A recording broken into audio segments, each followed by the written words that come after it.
1 Kings chapter 20. Ben-Hadad attacks Samaria.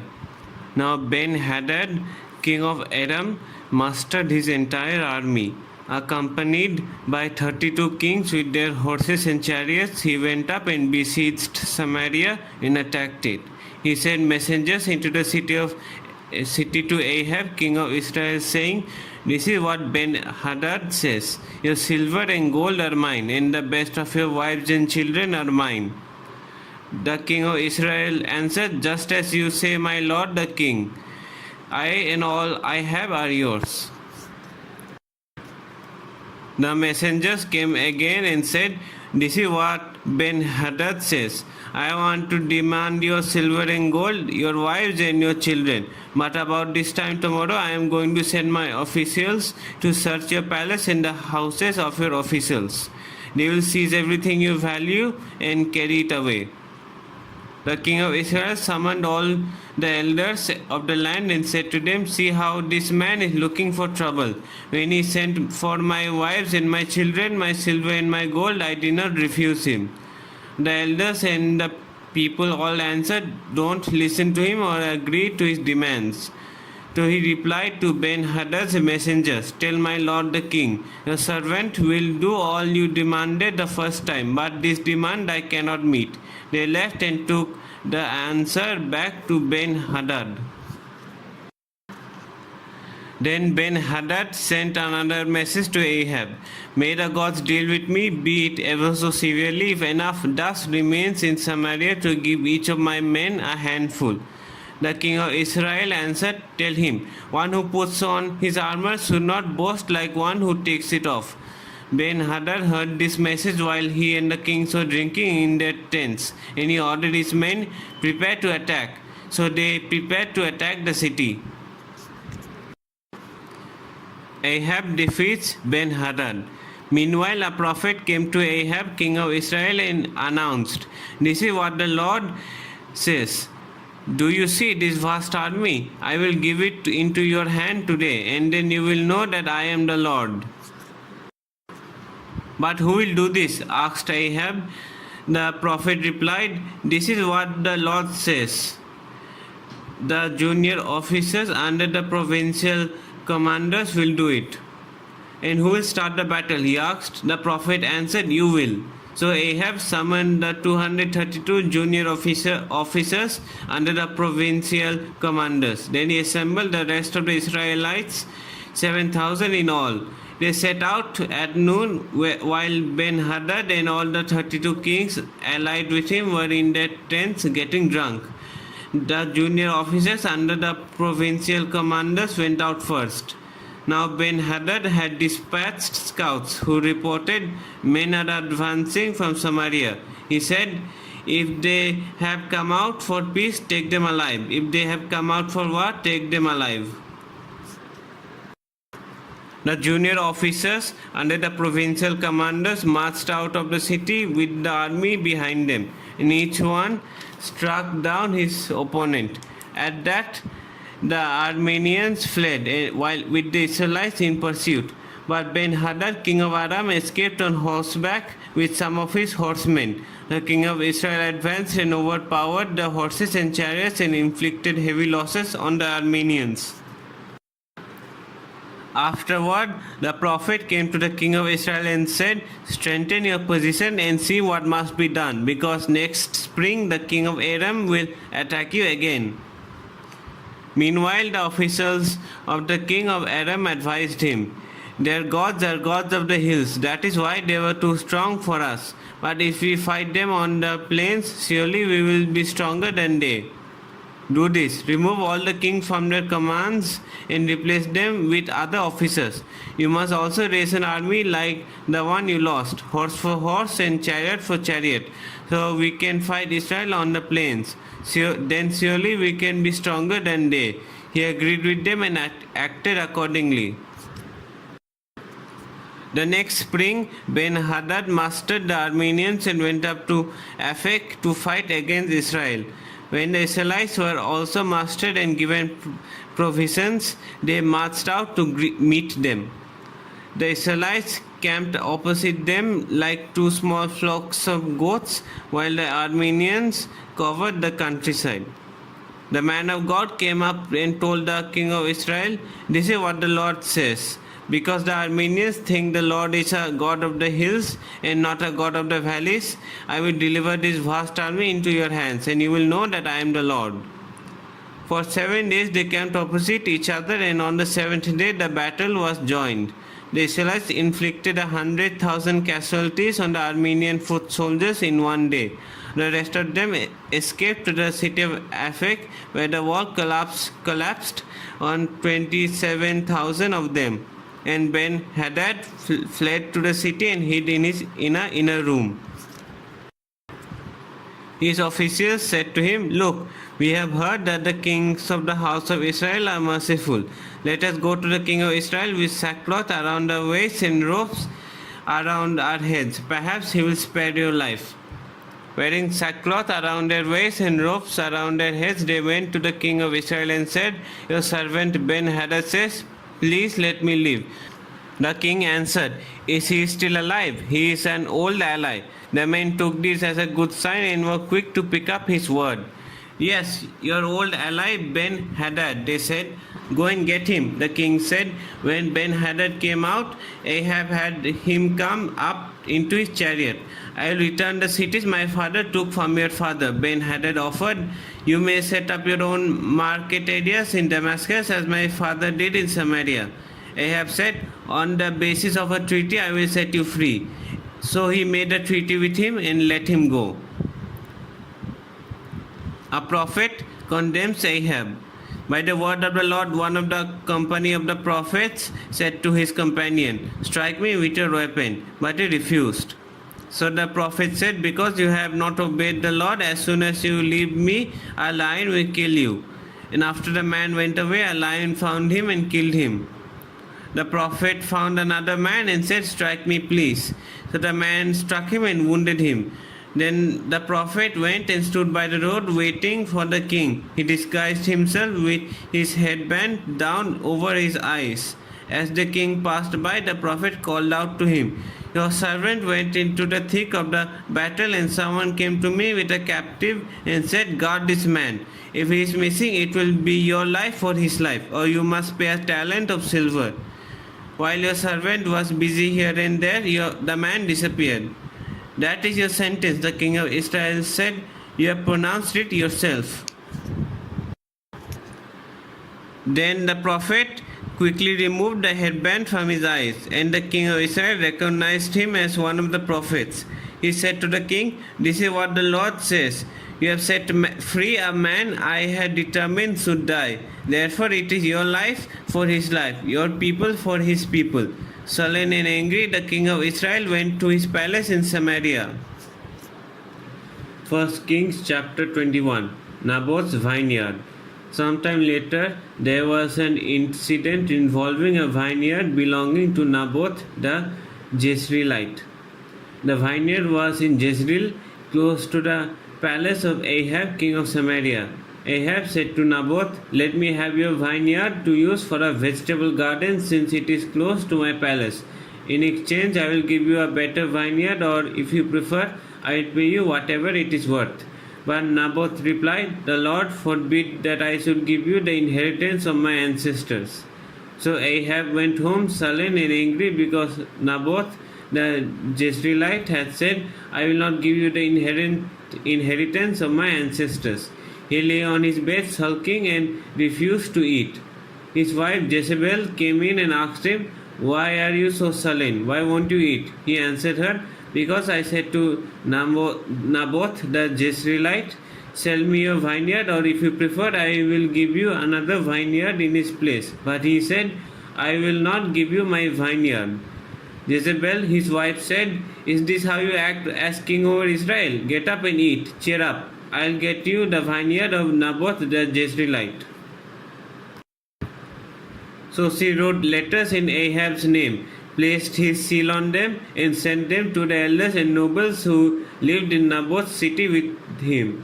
In those letters she wrote, 'Proclaim a day of fasting and seat Naboth in a prominent place among the people, but sit two scoundrels opposite him and have them bring charges that he has cursed both God and the king. Then take him out and stone him to death.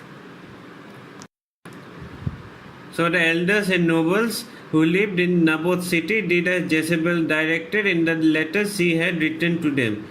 They proclaimed the fast and seated Naboth in a prominent place among the people.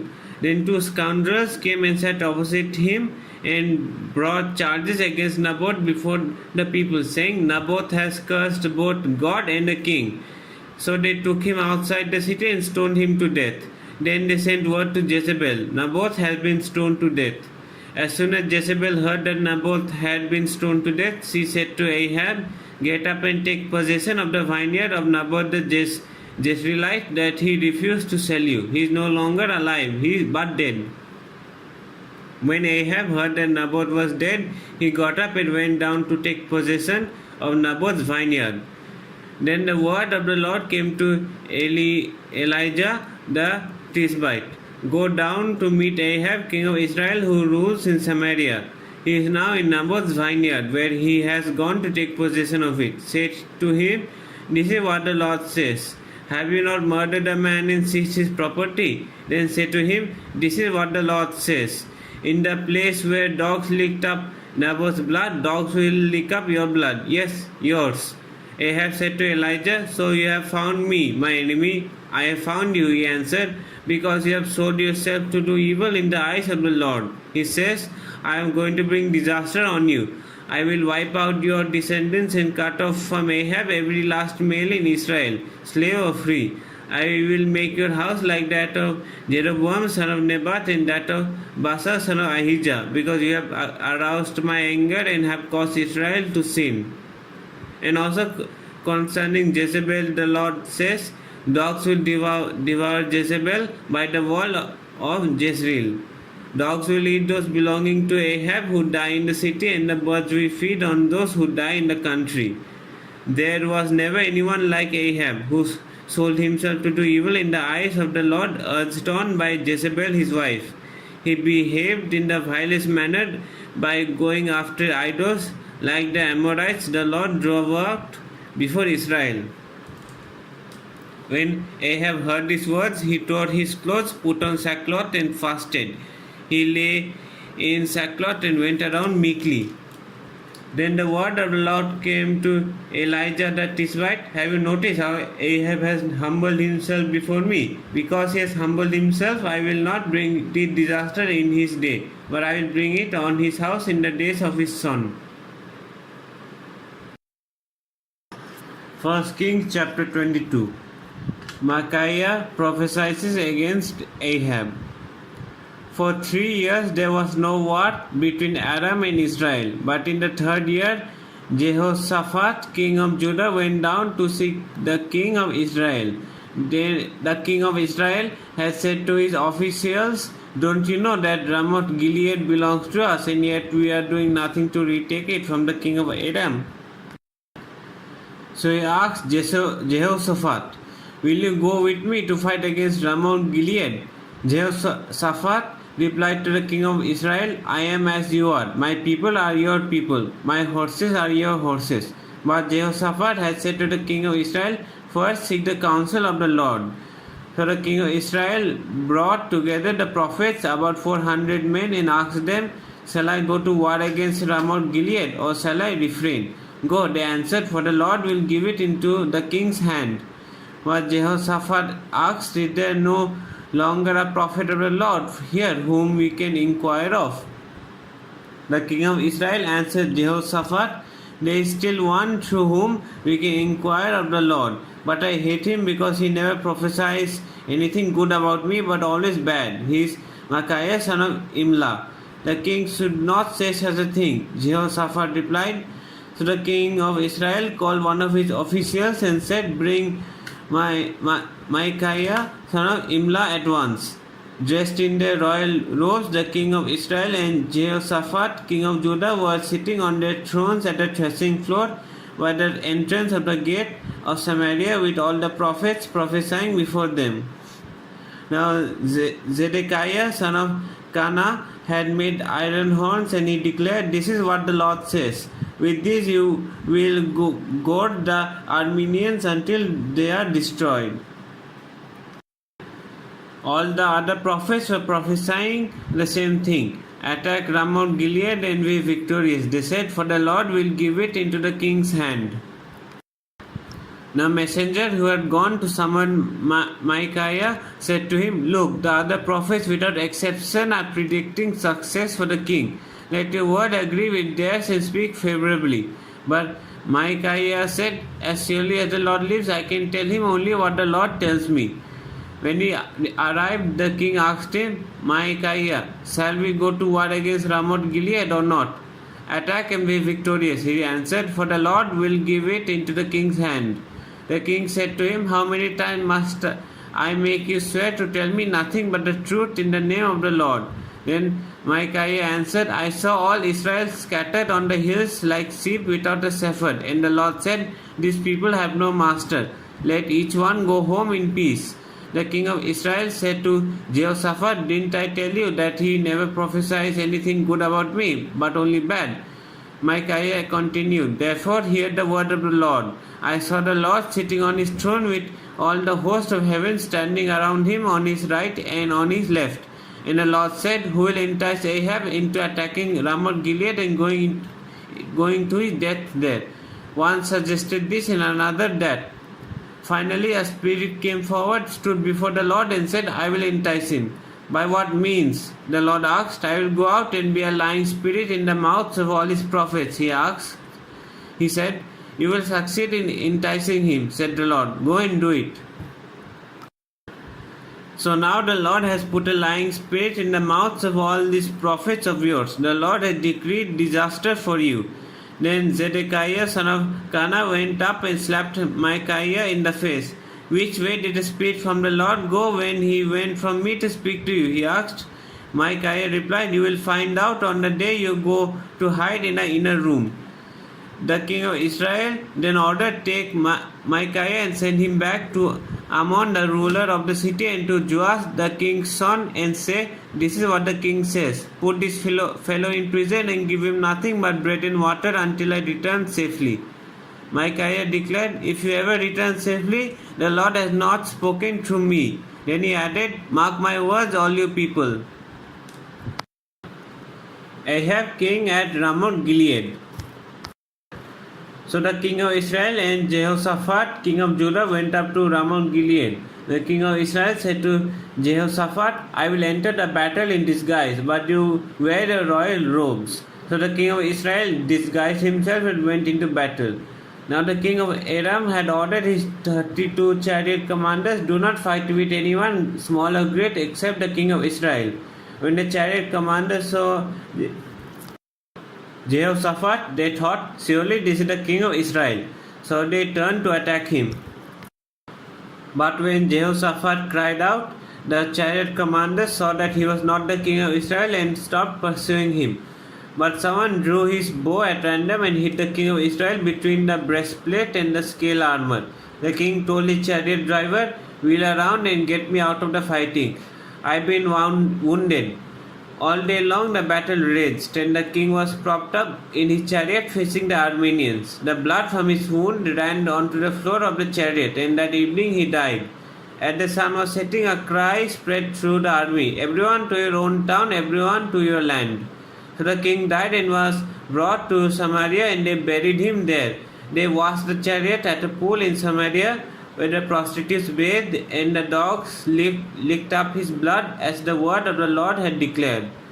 As for the other events of Ahab's reign, including all he did, the palace he built and inlaid with ivory, and the cities he fortified, are they not written in the book of the annals of the kings of Israel? Ahab rested with his ancestors. Then Ahaziah his son succeeded him as king. Jehoshaphat, king of Judah. Jehoshaphat, son of Asa, became king of Judah in the 4th year of Ahab, king of Israel. Jehoshaphat was 35 years old when he became king, and he reigned in Jerusalem 25 years. His mother's name was Azubah, daughter of Sili. In name was Azubah, daughter of Sili. In everything he followed the ways of his father Asa and did not stray from them. He did what was right in the eyes of the Lord. The high places, however, were not removed, and the people continued to offer sacrifices and burn incense there. Jehoshaphat was also at peace with the king of Israel.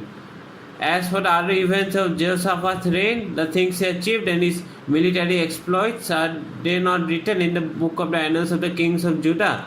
He rid the land of the rest of the male shrine prostitutes who remained there even after the reign of his father Asa. There was then no king in Edom, a provincial governor ruled. Now Jehoshaphat built a fleet of trading ships to go to Ophir for gold, but they never set sail. They were wrecked at Ezion Geber. At that time, Ahaziah, son of Ahab, said to Jehoshaphat, "Let my men sail with yours." But Jehoshaphat refused. Then Jehoshaphat rested with his ancestors and was buried with them in the city of David his father. And Jehoram, his son, succeeded him as king. Ahaziah, king of Israel. Ahaziah, son of Ahab, became king of Israel in Samaria in the 17th year of Jehoshaphat, king of Judah. And he reigned over Israel 2 years. He did evil in the eyes of the Lord because he followed the ways of his father and mother and of Jeroboam son of Nebat, who caused Israel to sin. He served and worshipped Baal and aroused the anger of the Lord, the God of Israel, just as his father had done.